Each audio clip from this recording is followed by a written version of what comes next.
Yesu Kristo ashimwe cyane. Dushimana ko idukunda kandi dufite umugambi mwiza. Muri mwanya mwiza tugiye kuganira ijambo ry'Imana. Imana ashimwe cyane kuri mwanya mwiza, umugisha ahantu uri hose. Twomeze tube hamwe muri umuryango w'ivugabutumwa Love of God, Righteousness Fellowship.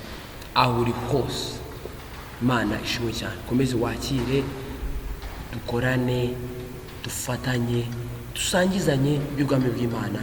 Imana ishimwe cyane. Dukora ivugabutumwa n'icyo Imana yaduhamagariye gukora. Ivugabutumwa ni ikintu gikomeye, nicyo gituma tuba mu gakiza. Buriya tudafite ivugabutumwa, tudafite kubwiriza abantu ubutumwa bwiza mu buryo butandukanye, turavuga tuti ijambo ry'Imana rirahari, hakaba n'impano zacu zitandukanye turinyuzamo. Ubwo rero iyo urimo uranyuza ivugabutumwa mu mpano yawe, uri gukora ikintu gikomeye cyane, biragufasha, biragufata mu gakiza, nibyo bigufata bikaguherekeza kugeza mpaka kugeza tugiye mu ijuru. Niyo gahunda, nko kugeza ku mperuka y'isi. Turacyahagaze muri rya jambo ngo nimugende mubwiriza abantu bo mu mahanga yose, muhindure abantu bo mu mahanga yose abigishwa, mubatiza mu izina rya Data twese n'iry'Umwana, ngo tubabatiza mu izina rya Data twese n'Umwana n'Umwuka Wera. Twitondera icyo yadutegetse cyose, tubabwira icyo yadutegetse cyose kugeza ku mperuka y'isi. Imana iri kumwe natwe. Tugiye kuganira igitabo cy'Itangiriro ibice 17. Nicyo gitabo twasoje. Turagira ngo iyo tugisoje rero, ngira ngo ubu nibwo bwa mbere mu minsi ishize hari icyo twaganiriyeho turakibasangiza, ariko turagira ngo dukomeze tubigire umukoro w'uko igitabo tumaze kuganira. Ubwo nibwo buryo nyine Imana ibaye iduhaye muri iyi minsi. Mu gihe igitabo tumaze kukiganira, dushobora kukinyuzaho ku buryo bwa video, donc ku buryo tuganira namwe, bakomeza gufasha mu izina rya Yesu no kuri YouTube. Yes, usanga tuganira ku zindi mbuga zitandukanye mu mazina y'umuryango w'ivugabutumwa. Ujya sura Facebook, WhatsApp, Instagram, Twitter, rero na YouTube naho turashaka kuhakoresha cyane. Kadusenge Imana. Mwami Yesu, turagushimira, duce bugufi imbere yawe, turihanya aho twaba twaracyanditse mu maso hawe Yesu Kristo. Nshimiye uyu mwanya mwiza wo kuganira tugiye kugira, tuganirira ijambo ryawe ku gitabo cy'Itangiriro ibice 17. Buri munsi tugenda tugira umurongo tuganiraho. Uwo murongo ni umurongo w'umunsi, ariko tukaba dufite igitabo nyine igice tugezeho turuganiraho. Icyo gice n'umurongo tugezeho bituma dukomeza gusobanukirwa ubwiza bwawe, twakira ubwiza bwawe mu buzima bwacu kugeza igihe cyose turiho ku isi. Ijambo ryawe ni itabaza ry'ibirenge byacu, ngo ni umucyo umurikira inzira zacu. Mana ushimwe. Hari uburyo butandukanye tuganiramo Bibiliya, hirya no hino, mu buryo bw'ikibwirizwa, mu buryo bwo gusangizanya hirya no hino, za Bible study zikorwa hirya no hino mu buryo butandukanye, mu magroupe tubamo. Ariko n'ubu buryo warabuduhaye ngo tubukoreshe muri umuryango. Turabwakiriye, turagushimiye ko ugiye gukomeza kutuganiriza. Turakwiriye kugira ngo ukomeze tuyobore, tuganirize ibyo tugomba gukora. Nibabona imirimo myiza dukora, bemeye kuyoborwa nawe, bakora imirimo myiza isose duhimbaza izina ryawe, kubwa Yesu Kristo Umwami wacu. Amen. Tubumbure mu Itangiriro ibice 17. Impamvu dukomeza kuganira umurongo umwe ku munsi, nyine turagira ngo tugende umurongo ku wundi. Buri umurongo uwufashe wahinda ubuzima bwawe umwe. Bishatse ngo rero niyo mpamvu buri munsi tuwuha umurongo wawo, kugira ngo uwo munsi uwugenderemo kandi wanawuryohewe wawe uryohewe, wongere uwakira ugira uwawe. Hari bamwe bavuga bati mbese ni gute dufata ibintu byabaye ku bandi tugashaka kubishyira ku byacu. Bibiliya ni igitabo cy'umwuka, ni igitabo cy'umwuka. Ntitujya kugira ikintu kiri fizike biba byatakaye, ntabwo kiba ikintu cy'umwuka. Niyo mpamvu ibyo twumvishe muri Bibiliya, iby'Imana yabwiye undi twumvishe muri Bibiliya, icyo gihe wumva Imana ikuganiriza, haleluya. Kumva Imana ikuganiriza, haleluya. Kongera kuva ku Imana ikuganiriza, haleluya. Ni kumwuka yadutoje, ntabwo ari abantu babidutoje, oya. Ni kumwuka yadutoje kumva ko ubyakiriye. Kuki sari cyacu, kuki tugisoma, kuki nta kindi dusoma? Abakristo ni Bibiliya dusoma. Rero ni irimo amagambo meza y'ubugingo, amagambo y'Imana. Imana yagiye ihumekeramo mu bantu bakayandika. Imana ishimwe rero. Kino gitabo turiho ni igitabo kiri mu bitabo 5 bya Mose, byanditswe na Mose. Tekereza rero Mose igihe yaziye ku isi, turabibona mu bitabo byo kuva gutyo, ariko Imana ikamuha kwandika ibintu byabaye mu itangiriro mu gihe kirekire cyane atarabaho. Ni ibintu bikomeye cyane kubyumva. Niyo mpamvu twakira umugisha w'Imana. Haleluya, haleluya, haleluya. Imana ishimwe cyane. Dukomeze tubisengere mu Bibiliya. Iyo tumaze nkunda gusoma Bibiliya, iyo turi gusoma Bibiliya tuba turi gusenga. Bibiliya rero ko twavuze yuko iyo uko usoma Bibiliya niko ubu murakira ibintu byayo bikurimo. Mu minsi ishize nigeze kumva ubuhamya hano kuri YouTube, n'ubundi Imana ihabwa icyubahiro kubwo amasheni atandukanye ya YouTube agenda atambutsaho ubutumwa. Numva umumama umwe avuga ubutumwa, uburyo abana be bagiye muri Illuminati, n'uburyo ngo basomaga ibitabo. Ni kuri Zaburi nshya nabyumvise, mama Letitia gutyo niba ntibeshye. Kuriya ngo basomaga ngo ibitabo by'abantu bo muri Illuminati, uko asoma cyane niko azamuka mu rwego rwishurirwa rw'imbaraga. Mama Letitia rero abana be baramubwira bati donc nabo icyo gihe si bari bo babimubwira, cyangwa se bashobora ko bari bo bagarutse mu mubiri bavuga bati iki gitabo musoma, iki gitabo cyitwa Bibiliya cyo noneho iyo gisoma uba wambaye imbaraga ziruta, kuko cyo gifite imbaraga z'ubumana, kandi imbaraga z'Imana ziri hejuru y'izindi imbaraga zose. Niba rero abantu bo muri Illuminati basoma ibitabo ngo bigashira ngo ari iguriro nyine ngo rihari, iki jambo ryaramfashije y'uburyo dusoma Bibiliya. Dukwiye kwisoma twambara imbaraga z'Imana, kuko ari imbaraga ni Imana twahisemo iruta, cyangwa se ni Imana twakurikiye, yaraduhamagaye turayikurikira. Ni Imana twakurikiye ifite imbaraga iruta izindi mana zose. Nayo irabivuga kuti nta mana nkanjye, nta mana yamera nkanjye, ngo yitwa Uwiteka, yitwa Uhoraho, ngo yitwa Ndiho. Mana ushimwe cyane. None sasa niba basoma ibitabo bya Illuminati, uko abisomye akaba ariko azamuka mu mbaraga, akaba ariko azamuka mu ntera, yambara amapeti. Umve rero ukuntu turamutse dusomye Bibiliya ngo igitabo gikomeye kiruta ibindi byose, kirimo imbaraga z'Umwuka Wera, niko tuzamuka mu mapeta. Ibyo bintu byarafashije cyane. Bibiliya ubwo nyine ndavuga ni ugukomerezaho, no gufatiraho. Haleluya, tugakomeza twayisoma.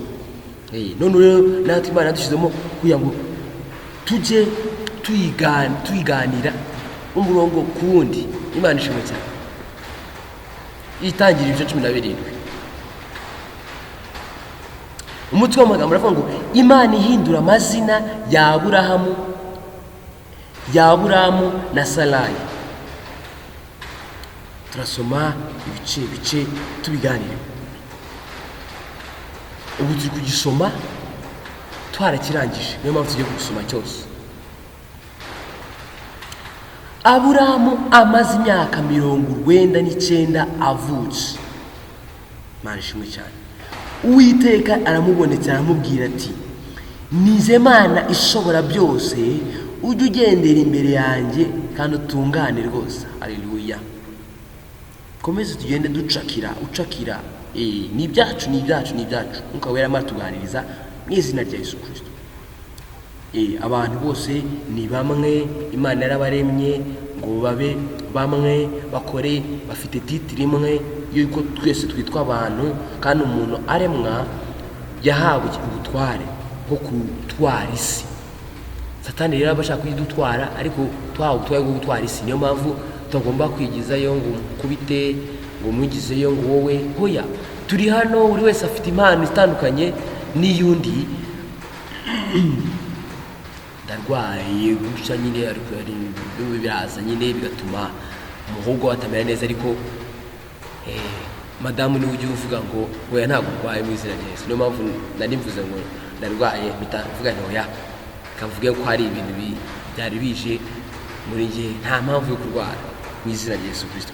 Donc ni mu muhogo bijya biza ku bantu bose.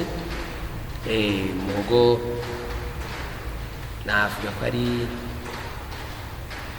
gukorora, ariko nanone si gukorora, ni ibintu nk'ibyo kwa kundi mu muhogo hazamo ibintu by'amakaraza kuntu. Yego. So Imana rero iha umuntu ubutware. Bibiliya nivuga ngo turi ingingo zigirirana. Ndi urugingo rwa mugenzi wanjye. Imana ishimwe cyane. Ubwo rero niba turi ingingo zigirirana, uriya adahari sinakora. Hese ngo iyo urugingo rumwe rudahari, isi nyine zikora nabi.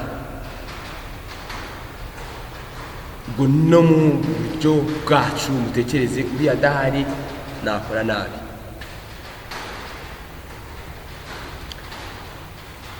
Nanjye ndasezerana isezerano ryanjye nawe. Turi ku murongo wa 2. Nzakugwiza cyane. Haleluya. Iyo dusoma Bibiliya, usoma wakira, usoma wumva icyo Imana ibwirira ubuzima bwacu,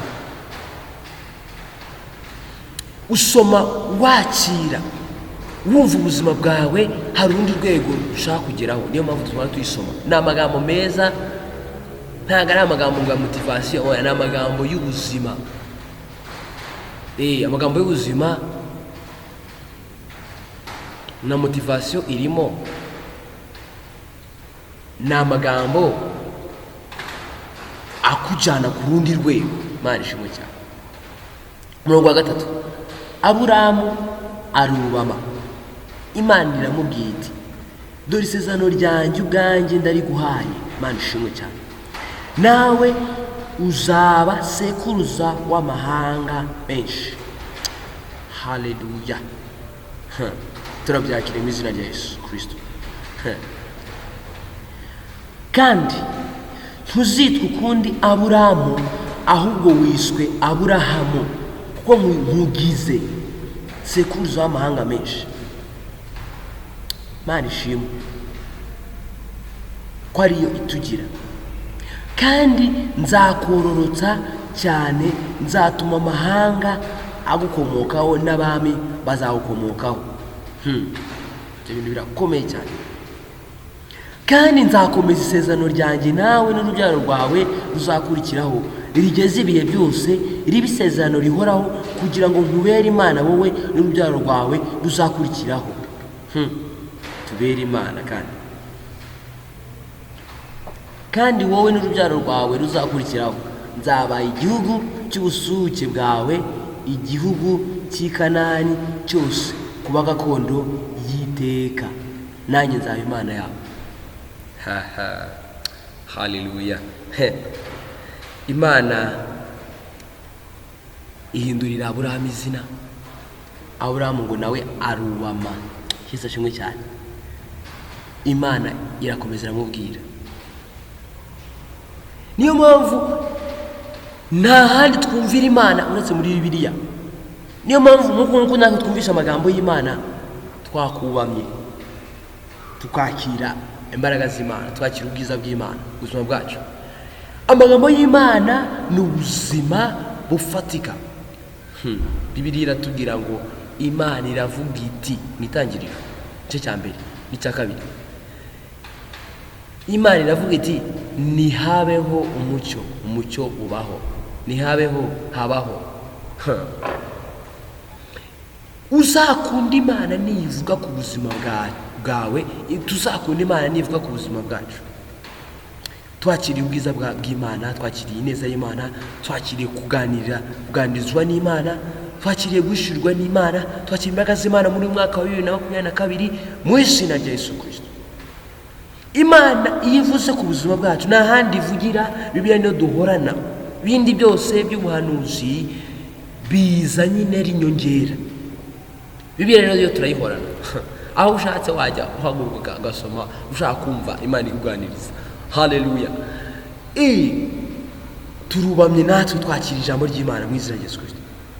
Ushaka kugana n'Imana soma Bibiliya, ushaka gusenga soma Bibiliya. Haleluya, haleluya, haleluya, haleluya, haleluya. Imana ishimwe cyane. Aburahamu arubama yumvise ibintu bikomeye. Donc Imana imaraganiza ubuzima bwe. Impamvu yubamye yafashe ijambo arihindura ubuzima bwe, arihindura ibifatika. Yamenye yuko ni gutya mbivuze, ni gutya nabyumvise nanjye nabyakiriye. Iyo ijambo ry'Imana risohotse ako kanya nyine rihise rikora cya kindi rivuze. Ako kanya niba rivuze ngo Joseph urapfuye, ako kanya naho ngaho nyine mpita njya muri state, mpita njya mu rwego rw'uko nanjye navuye mu mubiri. Niba hari ibintu byongeyeho ngo raga ibyawe, nk'uko ubwo mfashe ijambo rikomeye rijya riza ku buzima bwacu abantu bakaritinya. Niyo mpamvu ndetse ndifata, nta yindi mpamvu. Nk'uko ryaje kuri Yesekiya rikamubwira ngo iti ntabwo uzakira, ugiye gupfa, raga iby'iwawe. Hezekiya rero nawe ngo areba ivure, yerekera ivure, arasenga. Urumva ijambo ry'Imana ikintu cyakoze ryaje ku buzima bwe, rimubwiye ko arimo aritegura gupfa. Iyo byakira akabigumamo akabyumva yari gupfa already, ririmo yamuteguje ngo ugiye gupfa. Hari n'andi magambo yagiye aza ku bantu, ku bami, na wa mukire, wa mutunzi wari wa mugani w'umutunzi muri Bibiliya ivuga umutunzi ngo yaragiye arareba abona ngo ibintu bye, aravuga ati abona ibigega byabaye bito byo guhunikamo ibintu. arangije aravuga ati ngiye kongera ibigega, noneho nindangiza mere neza mvuga nti ishima umutima wanjye we, kuko uratunze, uratunganiwe, uzamara igihe umeze neza. Ngwijwi rero rimuzaho. Imana ishimwe cyane kubwijwi ryayo. Ijwi ryayo ntago ari ijwi ry'ahandi, nta rindi twumva rindi. Ririya rindi rya Satani ngo riza ngo ryongorera ritujyana hirya. Donc Satani abakubwira ibintu utazi udakwiye kwakira. Niyo mpamvu iyo tubana n'Imana uhita wumva ibya Satani ukahita umenya ko udakwiye kubyakira kubishyira mu buzima bwawe. Iyo nta kindi twumva ibya Satani biraza tukabyakira. Niko byandi ni rya terime tujya tuvuga, bajya bavuga ngo iyo udafite gahunda ngo isigwa gahunda. Iyo dufite ibintu by'Imana ku buzima bwacu, ibya Satani biraza tukabitesha agaciro rwose, ukahita wumva ko atari ibyawe. Noneho sasa ahubwo bita noneho wakumva ko atari ibyawe, uhita wirukanka cyane agusunikira ku Mana nyine, kuko ufite ukuntu ubana n'Imana, ufite ukuntu uganira n'Imana. Imana ishimwe kandi ufite ibyo muvugana. Imana rero irabikunda ikagukora mu ntoki mu izina rya Yesu. haleluya. Ijwi ryaje rero ngo kuri wa mutunzi riramubwira riti ngo wamupfuwe uko iri joro uri busiga ibyo byose nta na kimwe uri bujyane jisite ki iri joro uri bwamburwe ubuzima bwawe, none bizaba bikikumariye iki? Ubwo nyine mbivuze muri iyo sanse nuko nibuka byanditse, nubwo nyine uko rimujeho niko yatangiye, yapfuye nyine yarapfuye already. Urumva ko ryari rimuteguje. Ijambo ry'Imana rero iyo rije riba riguteguje, kandi ntabwo riguteguza ngo mbe nibihe byakure, ngo Imana nuyifata uko uzayifata niko izakumerera, niko ijambo ry'Imana rivuga. Nubifata nk'ibiri kure bizaba kure rwose, ariko twe dushaka ko niba ushaka kubikura hafi, kurura ibintu byawe hafi mu izina rya Yesu. Haleluya. Imana ihindurira Aburahamu izina. Imana ivuga ibintu byiza gusa nishimwe ntabwo icyubahiro. Haleluya. Iramubonekera ku murongo wa mbere, iramubwira iti ni njye Mana ishobora byose. Ubwo natwe iyo tubyumvishe nyine ubwo ni ibyacu, nitwe turi kubyumva. Ujye ugendera imbere yanjye kandi utungane rwose. Bibiliya ntabwo ari igitabo cya histoire kindi, no, ni igitabo cy'umwuka. Uzayifate gutyo n'utayifata gutyo kwisha, ubwo nyine nuko tayari. Ariko nyine ngo abazi Imana yabo ngo bazakomera, ngo nibamara gukomera ngo bakora iby'ubutwari.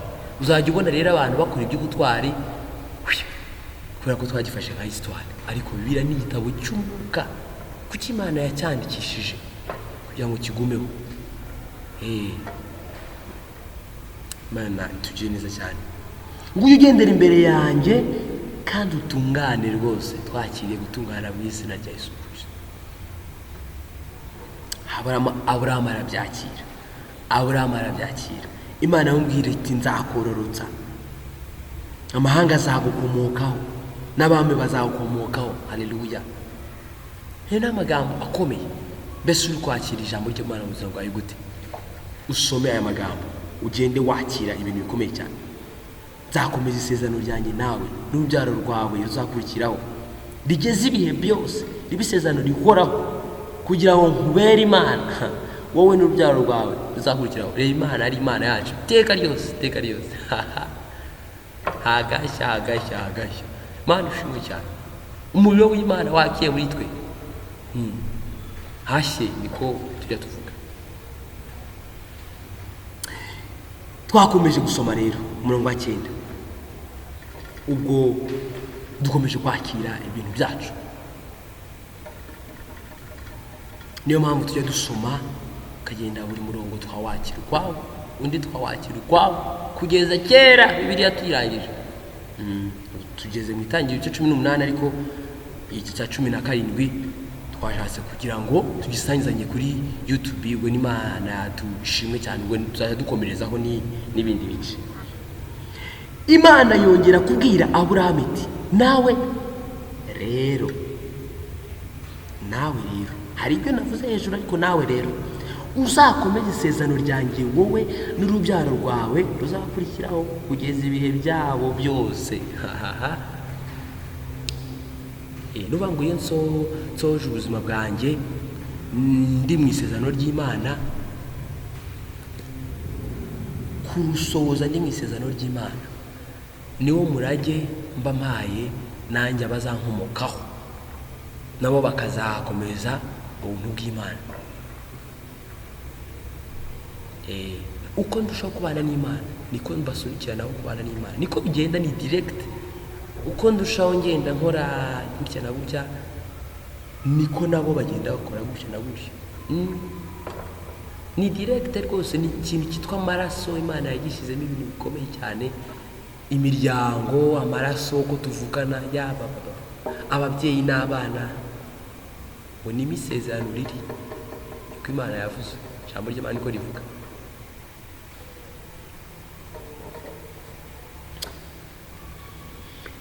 Umurongo wa 10, iri ni ryo sezerano ryanjye muzakomeza, riri hagati yanjye namwe n'urubyaro rwawe ruzakurikiraho umugabo wese muri mwe azakebwa. Dukomeze dutekereze kuri gukebwa.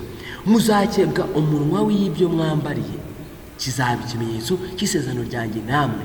Umuhungu wese muri mwe uzaba amaze iminsi 8 avutse azakebwa, bigeze ibihe by'ingoma zanyu zose. Uzaba avukiye mu rugo rwawe cyangwa utari uwo mu rubyaro rwawe, waguzwe n'ifeza n'abanyamahanga, uvukira mu rugo rwawe n'uwaguzwe igiciro, bakwiriye gukebwa. Kandi isezerano ryanjye rizaba ku mibiri yanyu, ribe isezerano rihoraho. Tekereze kuri iri sezerano ribe ku mibiri yacu tugira n'Imana. Kandi umugabo utakebwe umunwa w'icyo yambariye, umva rero, ubwo ni nkaho utagiranye isezerano n'Imana.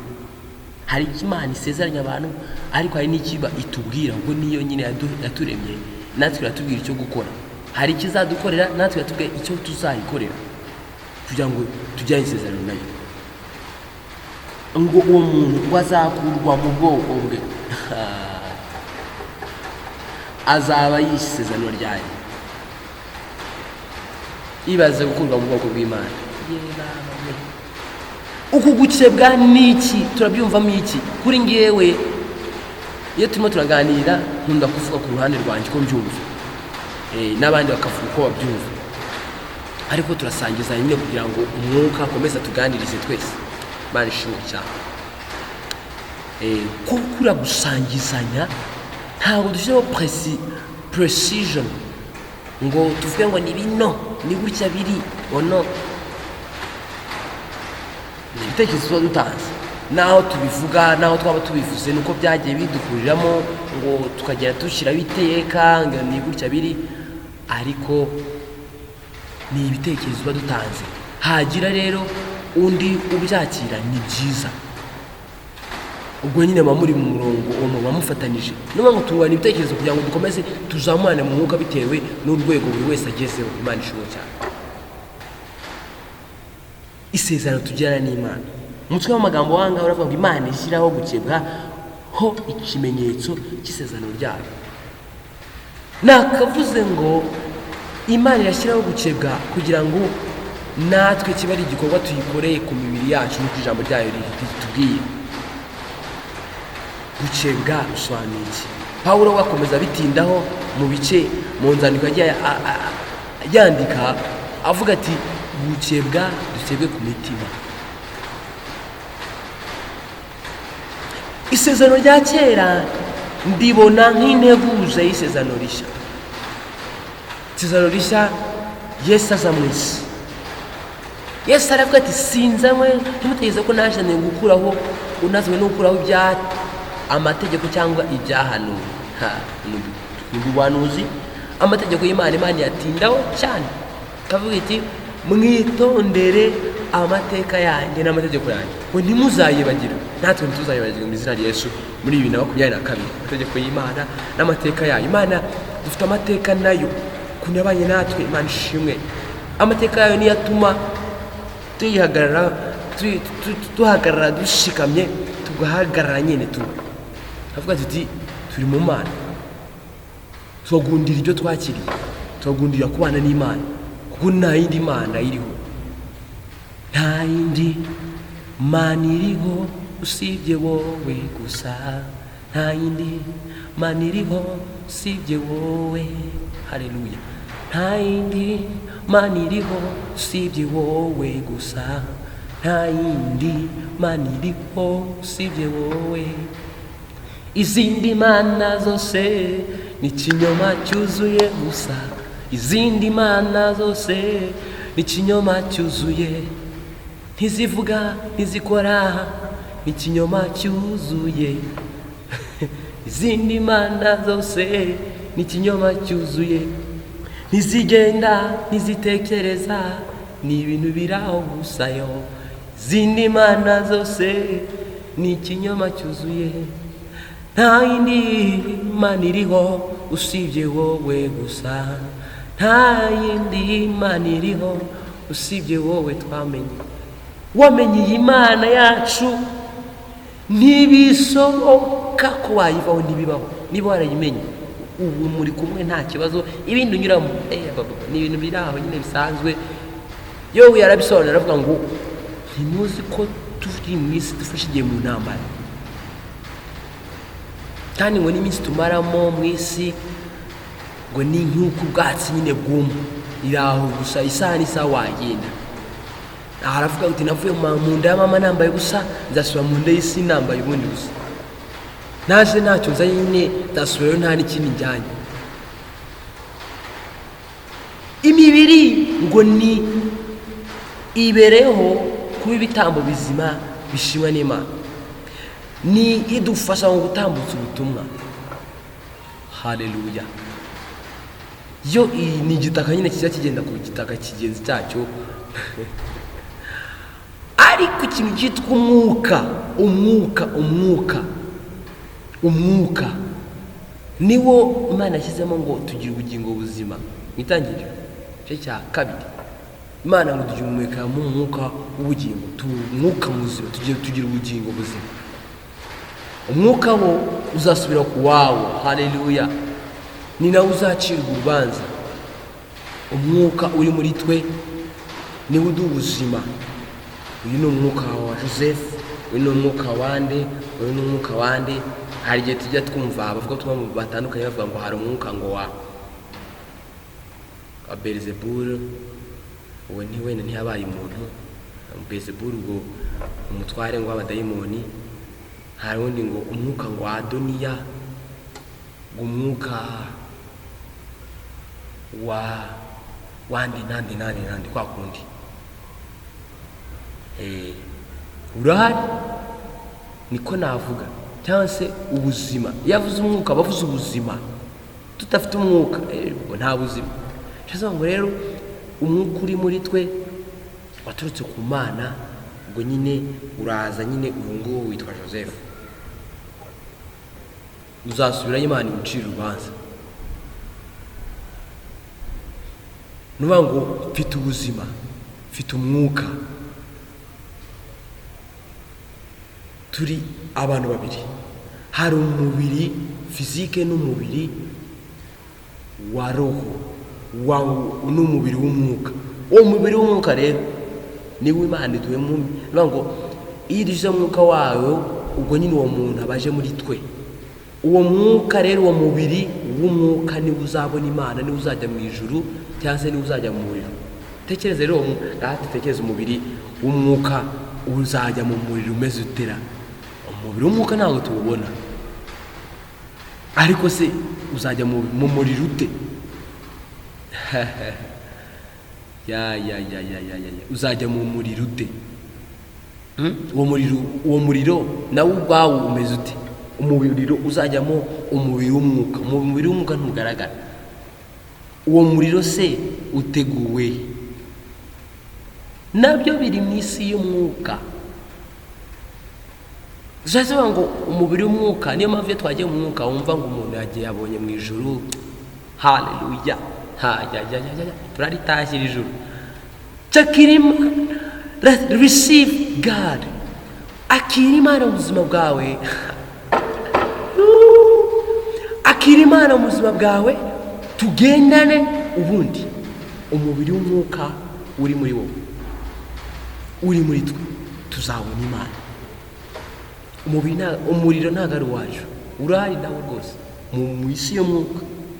Urahari rwose nawe, nubwo nyine tu umuriro utazima rero, ngo utwike umuntu n'umuntu ngo ntakongoke ntashire, ariko akababaza.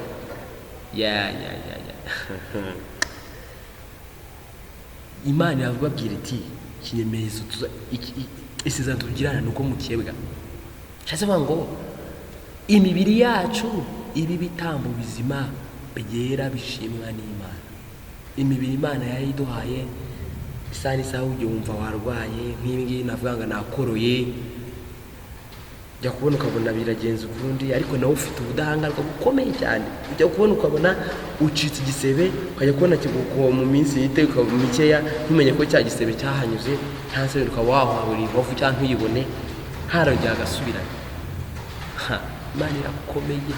ubumana bwayo isi yose irabuzi, ahubwo tuba dukeneye kugira ngo natwe tuvuge ngo twakiriye Imana, twakiriye Imana, twakiriye Imana, twakiriye Imana. Buri wese akavuga ngo nakiriye iyi Mana, ndayumvise nanjye ndakwakiriye. Tugerageze Imana, tuyigerageze. Kugerageza Imana ni ukuyigerageza nyine, ukayijyaho ukayegera, batireka mugerageza Imana nunyica unyice, kuko nabonye ibindi byo byarangije ndayibona, ariko none reka naho ngugerageze.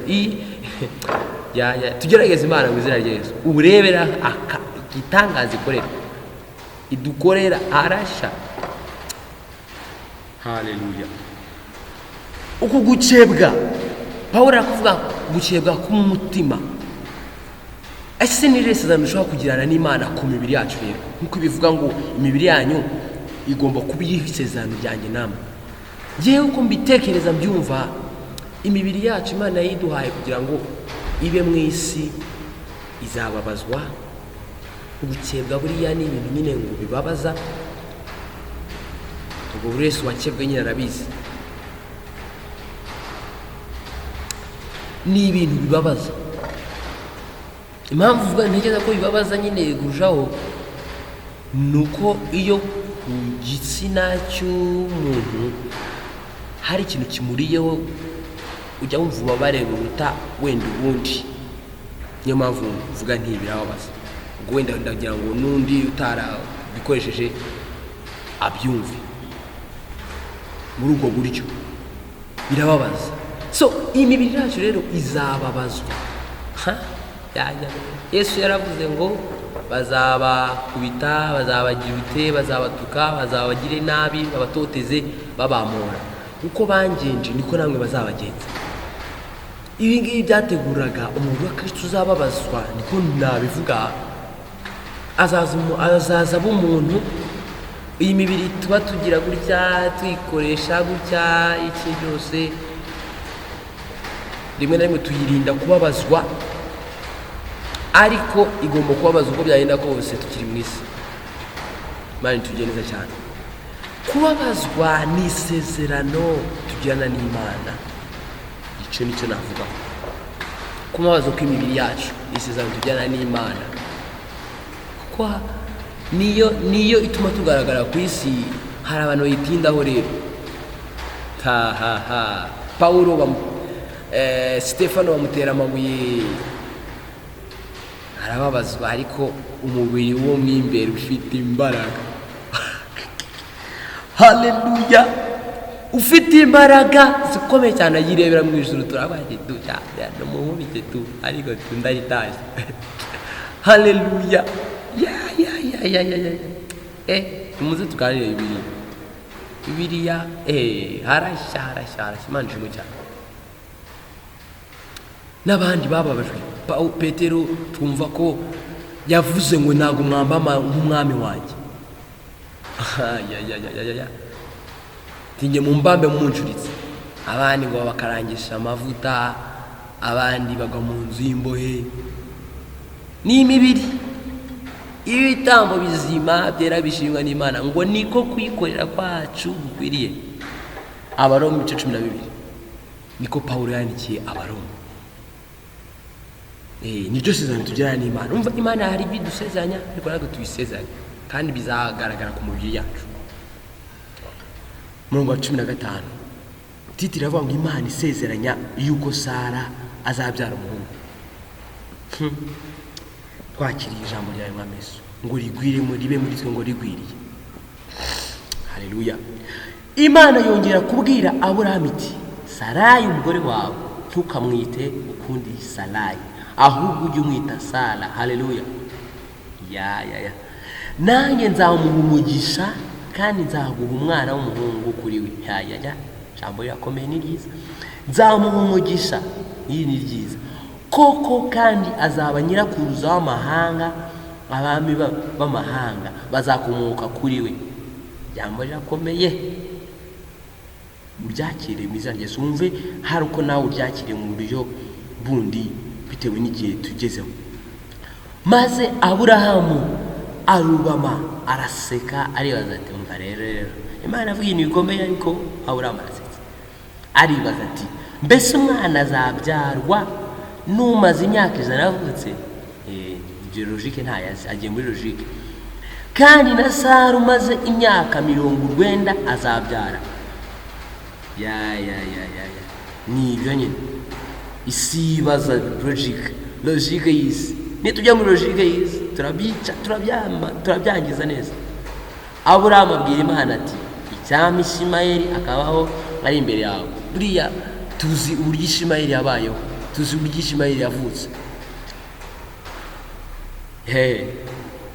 Mu buryo nabwo buraho kumuja wa Aburahamu bitari bibi, kandi byaje nanone kuba bibi kubera nyina babindi babigize bibi. Kuri njyewe niko bitekereza. Imana iramusubiza iti ku 19, ahubwo Sara umugore wawe niba uzabyaraho umuhungu uzamwite Isaka, nanjye nzakomeza isezerano ryanjye nawe ngo ribere urubyaro ruzakurikiraho isezerano ridashira. Amen. Twakira isezerano ridashira mu izina rye. Imana irimo iramubwira kugira, iramwereka urwego akwiye kujyaho wo kwizera. Imana ishimwe cyane ko Aburahamu nawe yizeye. Imana yimuhamiriza cyane ivuga ati Aburahamu arizeye bimuhaniriza no gukiranuka. Imana ishimwe kubwa sekuruza ngo father of faith, niba mbivuze neza. Kandi ibya Ishimayeli ndakumviye. Wumve rero, dore muhaye umugisha, nzamwororotsa mugwize cyane, azabyara abatware 12 kandi nzamuhindura ubwoko bukomeye. Haleluya. Imana ishimwe cyane. Ishimayeli ngo ni wabishameri abisiramu nabo bakomoka bavutseho. Wumve rero Imana nabo ibavugaho. Nabira bavugaho ibintu bikomeye cyane ko ibi byose bibizi. Ariko isezerano ryanjye umva rero nzarikomeza na Isaka. Yumvise ibintu bikomeye cyane. Isezerano ry'Imana iriye azakomeza na Isaka, uzabyarana na Sara mu gihe nk'iki cy'umwaka utaha, kuko icyo nashyizeho, kuko ari cyo nashyizeho. Isezerano asezerana na Isaka, azakomeza na Isaka ni iryandi yavuganye na Aburahamu mu bice 12. Uwiteka ategeka Aburahamu ati va mu gihugu cyanyu, usige umuryango wanyu n'inzu ya so, ujye mu gihugu nzakwereka, nzaguhindura ubwoko bukomeye, nzagumugisha, nzoye izina ryawe uzaba umugisha. Bino bibanza na Ishimayeli ngira ngo yarabifite. Nzaguhindura ubwoko bukomeye, nzagumugisha, nzoye izina ryawe uzaba umugisha. Rero ngira ngo ni ibyo. Kandi nzawumugisha ukifuriza umugisha, kandi uzakuvuma nzamuvuma, kandi muri wowe nibwo imiryango yo mu isi izahirwa umugisha. Imiryango yose yo mu isi izahirwa umugisha. Bivuga ngo harimo ibyo guhindura ubwoko bukomeye Ishimayeli yarabivuze, yarabifite n'umugisha. Ibi byose by'umugisha yarabifite. No imiryango yose yo mu isi izahirwa umugisha muri wowe. Ubwo nuvuga ngo kuri Isaka n'abamukomotseho, Yakobo n'ubwoko bwa Isirayeli bwose, abana ba Yakobo 12 baragenda baba Isirayeli. Rero Yakobo Isirayeli nimo imiryango yose mu Isirayeli, nimo umukiza yavukiye. Haleluya. Kristo niho yavukiye, azanye agakiza ngo ducungure. Yaje kwambara umubiri uyu nguyu ngo atwereke uko uba igitambo kishima kiragishimwa n'Imana, ngo ariko kwikora kwacu gukwiriye. Umubiri wacu dufasha gukora ivugabutumwa. Imana yaraduhaye no tugaragaza hano mu isi. Ariko abantu nyine bakawubona. Iyo tuwutinzeho tukoresha nabi, ariko twakwiye kukoresha neza niko n'Imana ishaka. Yesu aza mu isi yambara umubiri, abantu babona asa nabo, sinzi nyine ukuntu batekerezaga umukiza azaza, ariko abamwemeye ngo bose bakizeza izina rye yabahaye ububasha bwo kuba abana b'Imana. Abo ngo ntibabyawe n'umubiri n'amaraso, ahubwo babyawe n'Imana. Yesu nawe yavutse mu buryo butangaje, navuga ko yatubyaye mu maraso ye. Imana ishimwe cyane, kuko twahawe agakiza atari ku rwego rw'amaraso, tuvukana na Yesu Kristo ku maraso. Isirayeli niho Yesu aturutse mu buryo bw'amaraso, aravukira. Nubwo yavutse mu buryo butangaje nyine tuhita tubibona yuko ari inda y'Umwuka Wera. Sabisome muri Luka cya mbere gutyo cya kabiri. Ariko twebwe twabyawe n'Imana binyuze muri Yesu Kristo, yaje kutuzana, yaraje avuga ngo ni mwihane mwemeye ubutumwa bwiza. Ubu bwami bw'Imana ngo buraje, ubwami bw'Imana burabegereye, ubwami bw'Imana buri muri mwe, buri muri twe. Nicyo kintu nibwo butumwa bwiza yaratuzaniye, ku bwami bw'Imana buri muri twe. Tubwakire ngo twihane, ngo tubwemeye, twemere ubutumwa bwiza. Ubwo butumwa butumenyesha ubwami bw'Imana. Imana duciye bugufi cyane, turihaniye cyane, twakira ubwami bw'Imana mu buzima bwacu mu izina rya Yesu Kristo. Buri wese ahantu ari yakira ubwami bw'Imana mu buzima bwe mu izina rya Yesu Kristo. Donc tubwakira mu byo Yesu yavuze ngo mwihane twemere ubutumwa bwiza. Mariko igice cya mbere nibwo butumwa Yesu yazanye. Tuzasome 4 Gospels, tuzasome buriya butumwa bwiza bwa Yesu Kristo ko bwanditswe Matayo, Mariko, Luka, Yohana. Twumva icyo Yesu yazanye wese. Rero ku rwego rw'amaraso Yesu yavukiye mu isezerano rya Aburahamu, Isaka, Yakobo, hariya aravukira. Ku bijyanye n'amaraso. Ariko natwe ubutumwa bwiza butugeraho ku bijyanye n'Umwuka Wera, ngo abo ntibabyawe n'umubiri n'amaraso. Yohana igice cya mbere ngo babyawe n'Imana.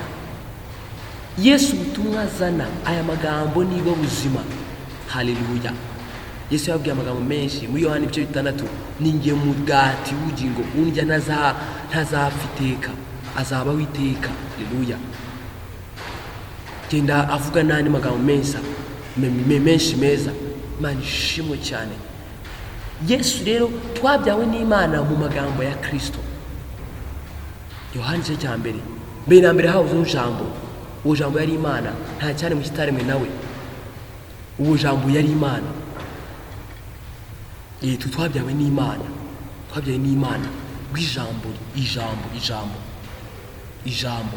Dufite umubiri ariko twongera kumva neza Imana. Yatubwiye Imana. Yesu yadusobanuriye Data wa twese uri mu ijuru, Uwiteka Imana aramudusobanurira, wa wundi abakera batashoboye kumenya neza. Haleluya. Uwo niwe ngo tumaze kubona, amaze kumudusobanurira neza.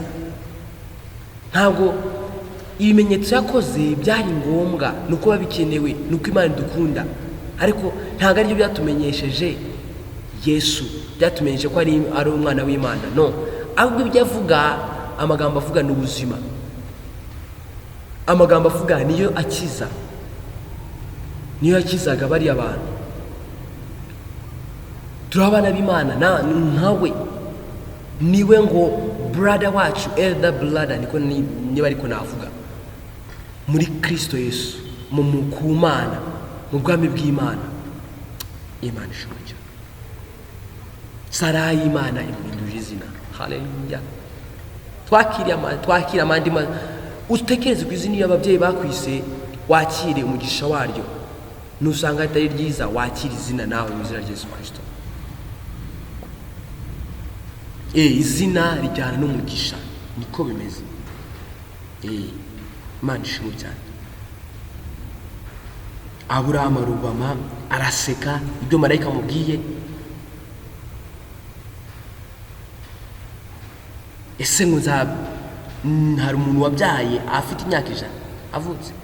Izo ni logique z'isi. Tuzisezerere mu izina rya Yesu, twakire logique z'Imana, twakire amagambo y'Imana ariyo buzima. Haleluya. Ongera wibuke ko amagambo y'Imana ari ubuzima. Amagambo y'Imana ararema n'ubuzima. Uryakiriye rikumera gutyo. Imana ntabwo twayisubiza inyuma, kuko Imana yishakira inzira. Imana ni yacu. Imana yaraturemye dushira mu isi twariho, uko twavukuze mu nda za mama, n'ubyo butangaje. Ni Imana yabikoze. Rero akira Imana mu buzima bwawe mu izina rya Yesu Kristo. Ikorere mu buzima bwawe mu izina rya Yesu Kristo. haleluya, haleluya, haleluya. Imana ishimwe kubw'ibyo yakoze, yarakoze kuturema. Umuntu Salomo mu gitabo cy'umubwiriza niwe wavuze ngo abariho nibo bazi ibyiza, nibo bafite umugisha, ariko utaravutse nta cyazi nyine, ntabwo azajya mu ijuru. Ntabwo azajya mu ijuru se gute? Ariko uriho niwe ushaka kujya mu ijuru, cyangwa se niwe Satani yatwara. Abariho rero nibo bafite umugisha, kuko twaravutse turiho dufite umugisha. Utaha ijuru rero ni umugisha, utariho ntayarita hasi, yataha irejuru. Imana ishimwe rero ko tuzataha ijuru tukabana n'Imana. Kuba turiho biduhesha agaciro ko kuba mu ijuru. Reba rero utariho ntube mu ijuru. Ni nk'uko waba uri mu nda ukaba urimo urabona ibintu biri kubera ku isi, ntunezererwe kuyizamo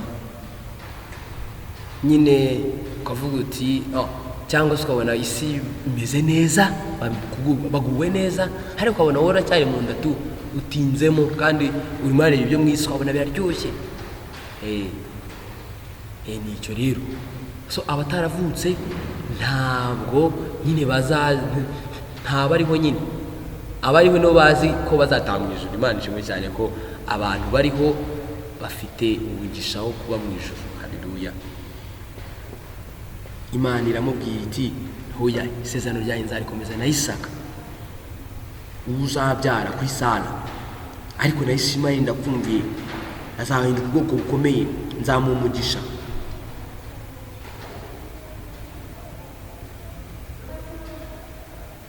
Tugeze ku murongo wa 22.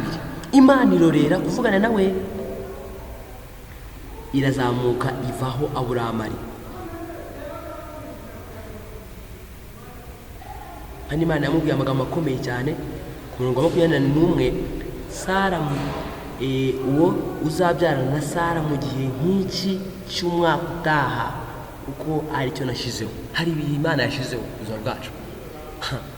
Ubakire, ngo uko wakira Imana mu buzima bwawe, wakira ibihe bidasanzwe mu buzima bwacu. Uko twakira Imana mu buzima bwacu, twakire n'ibihe bidasanzwe mu buzima bwacu. Uko twakira Imana mu buzima bwacu, Imana idasanzwe, Imana ivuga, Imana nzima ikora, niko twakira ibihe bidasanzwe mu buzima bwacu. Haleluya. Murongo wa 23. Aburahamu ajyana Ishimayeli umuhungu we n'abandi bose bavukiye mu rugo rwe, n'abo yaguze ifeza ze. Umugabo wese wabo mu rugo rwe abakeba kuri uwo munsi uko Imana yari yamutegetse. Imana ishimwe. Natwe dushake uko Imana yadutegetse, dufate imibiri yacu, twemere uko byagenda kose itotezwe, turi kumwe n'Imana. Imana iratuganiriza uko tugendana nayo. Niba itoteza nyine ni imibiri, nyine ni imibiri iri aha ngaha, iri gufasha umubiri w'imbere kuzabona Imana. Ni ukuvuga ngo umuntu, iyi mibiri ifasha umubiri imbere gukora. Haleluya. Imibiri yacu ifasha umubiri w'imbere gukora. Imana ishimwe cyane. Umubiri uzabona Imana, umubiri w'imbere uzabona Imana. Aburahamu yari amaze imyaka 99 avutse ubwo yakebwaga umunwa w'icyo yambariye. Ishimayeli umuhungu we yari amaze imyaka 13 ubwo yakebwaga. Ku munsi umwe Aburahamu akebanwa n'umuhungu we Ishimayeli, n'abagabo bose mu rugo rwe, abaruvukiyemo n'abo yaguze, n'abanyamahanga bakebanwa nawe. Yesu ashimwe cyane. Aburahamu akebanwa n'umuhungu we Ishimayeli. Umvuga ni ibintu bikomeye cyane. Aburahamu akebanwa n'umuhungu we Ishimayeli. Uriya Ishimayeli buriya bwoko bwamuturutseho nabwo bufite ukuntu buziririza buriya sekuruza nawe wabo nawe na Aburahamu. Imana ishimwe cyane. Nari naho Abisilamu baturuka. Imana ihabwa icyubahiro ubwabo, nabo bari mu isi. Hari isezerano rero Imana yashyize muri Aburahamu na Isaka. Noneho rigaragaza agakiza Imana izazana mu isi inyuze muri Isaka. Aburahamu, Isaka, gutyo komeza. Yesu twaramubonye yaje mu isi, turamubwirwa, Bibiliya iramitubwira, hari ababanye nawe baramuzi, aravuka atubwiriza iby'agakiza, amagambo y'ubugingo. Amagambo niyo bugingo. Yesu ayo ngo ni inzira y'ukuri n'ubugingo. Haleluya. Atubwiriza iby'agakiza, atubwira ubugingo bwari bwo. turabyakira bwari ubuzima aviva, yuzuye umwuka wera, umwuka w'Imana ari muri we, avuga abwirijwe n'Imana, avuga ibintu bidasanzwe, abantu batangara, akavuga ibintu dayimoni zigahunga. Imana ishimwe cyane. Amagambo rero tuvuga twahawe n'Imana nayo ni amagambo meza cyane. Dukomeze ducunga amagambo yacu. Imana yarambwiye ngo ngenzura amagambo mvuga. Donc mvuge make, niko yambwiye, ngo nari mbivuze ubundi buryo, mvuga make. Sasa ngo amagambo yacu akwiye kuba ari amagambo meza, kuko tugende twigengesereye turi kumwe n'Imana, bituma tumenya amagambo tuvuga, bituma tutarengera, twavuga amagambo, bituma tutavuga amagambo adafututse, adasobanutse, atarayo kwica abantu, atari kwica, no, amagambo arema, amagambo mazima. Yesu avuga amagambo, abantu barakizwa, dayimoni zikivuga zikagenda mu izina ryawe Kristo. Haleluya. Akiri amagambo y'Imana mu buzima bwawe, akira bira mu buzima bwawe, dukomeze tuyakire mu buzima bwacu. Imana ishimwe cyane.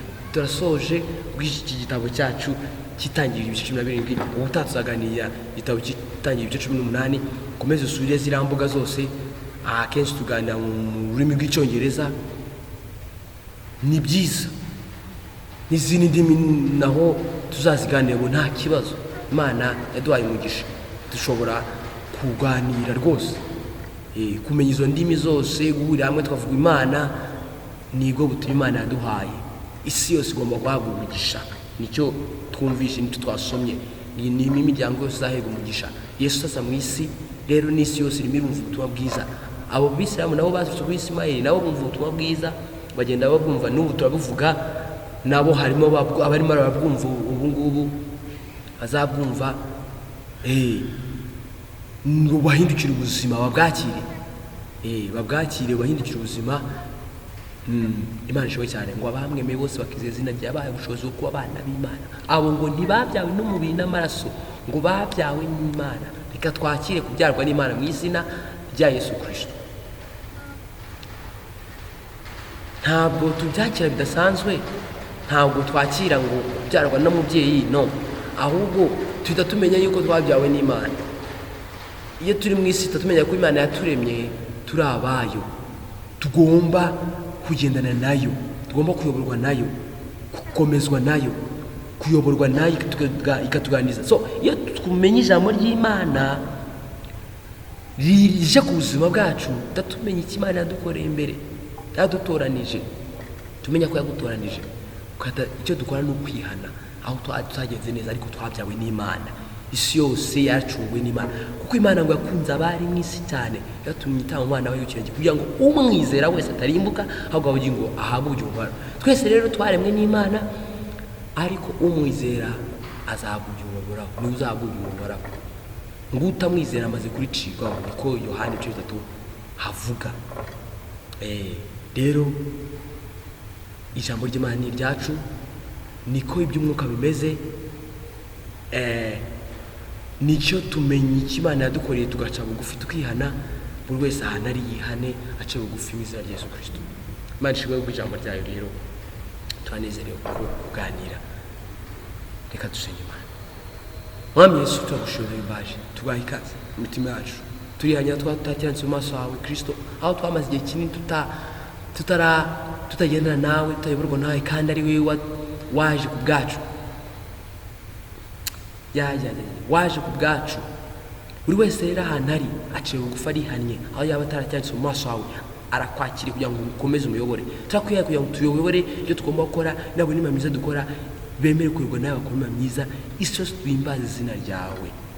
turagushimiye ku ijambo ryawe, turagushimiye ku gitabo cy'itangira ibice 17 tumaze kuganira, twaganiriye Mwami Yesu. Turagushima n'ibindi dukomeje kuganira, turakwiye kugira ngo ukomeze tuganirize muri byose. Turakunezerewe, turagushimiye icyubahiro cyawe iteka ryose. Twakira umugisha waduhaye muri Kristo Yesu, ngo wafashe imigisha yose, imigisha yo mu bumana, ngo uyibumbira muri Yesu Kristo uramuduha. Nk'uko wabwiye Aburahamu ngo ni muri wowe nibwo imiryango yose y'isi izahabwa umugisha. Tumaze kwakira Yesu Kristo, umugisha wose turawufite. Atubwira uko tubaho mu buzima bw'ubumana bw'abana b'Imana. Twakiriye kuba abana b'Imana mu izina rya Yesu Kristo. Tunejejwe no kuba abana b'Imana, waturemye ngo tuba abana b'Imana, ahubwo twabigenjemo nabi. Ubimenye, umaze kumenya yuko yaremewe Imana, ahita amenya ko ari umwana w'Imana, ahubwo akihana nk'umwana nyine ugarutse mu rugo. Ntabwo twakira kuba abana b'Imana bindi, no, ahubwo twaremewe kuba abana b'Imana. Ushimwe kubw'iryo jambo ryawe, ubimenye bimugira umumaro. Turagushimira rero ko buri wese abyakiriye, abyizeye kandi ntabwo bishoboka ko twasubiza inyuma ubutumwa bwawe, kuko ubutumwa bwawe bufite imbaraga.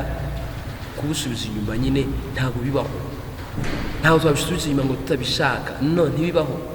Buhora buri kuri twe, aho umuntu ubusubiza inyuma ni wa wundi nyine uri mu ruhande rwa Satani, akabusubiza inyuma intentionally, abishaka, avuga ati no, umwami tuba tubizi ubwo abamusubije inyuma abizi ko akomeye, uyu mwami akomeye, abizi ko ari Imana akwiye gukurikira, akavuga ati uyu Imana ntabwo tuzayikurikira kabiri, akavuga ati agasezerana na Satani. Ubwo rero uwo ni ukurimbuka, ni umwana wo kurimbuka, ariko twebwe kuki se twarimbuka? Umuntu rero udafite gahunda yo kurimbuka ni umwana w'Imana. Amenye ko yaremewe Imana, akunde kuba mu rugo, dukunde kuba mu rugo, twaremewe Imana. Nituba mu rugo tuzaba turi abana b'Imana, nitutaba mu rugo ntabwo tuzaba turi abana b'Imana. Ubutumwa bwiza buzakomeza budukurikirane iteka ryose, budushakashake kugeza budufashe. Nta n'umwe buzasiga ugomba gutaha ijuru, nta n'umwe buzasiga. Ubutumwa burakomeye, ugomba gutaha ijuru. Abazasigara ni abandi babandi basezanye na Satani bati iyi Mana ntabwo tuzayikurikira. Rero abandi batasezanye na Satani, ubutumwa ni ubwabo, isaha n'isaha turabategereje Mana ko babe bamwe muri twe, babe mu rugo hamwe natwe mu bwami bwa Yesu. Ushimwe kandi babwira ko bari kuza kandi bazaza, turabategereje vuba vuba, kuko isi irihuta ihishirana n'ibyayo. Tushimiye ko rero waturemeye kuba bawe, turi mu rugo, turi abana bawe.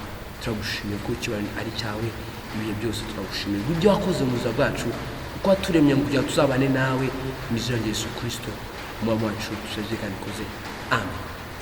Imana iduhe umugisha, twumeze tunezererwe Imana mu izina rya Yesu Kristo, amen.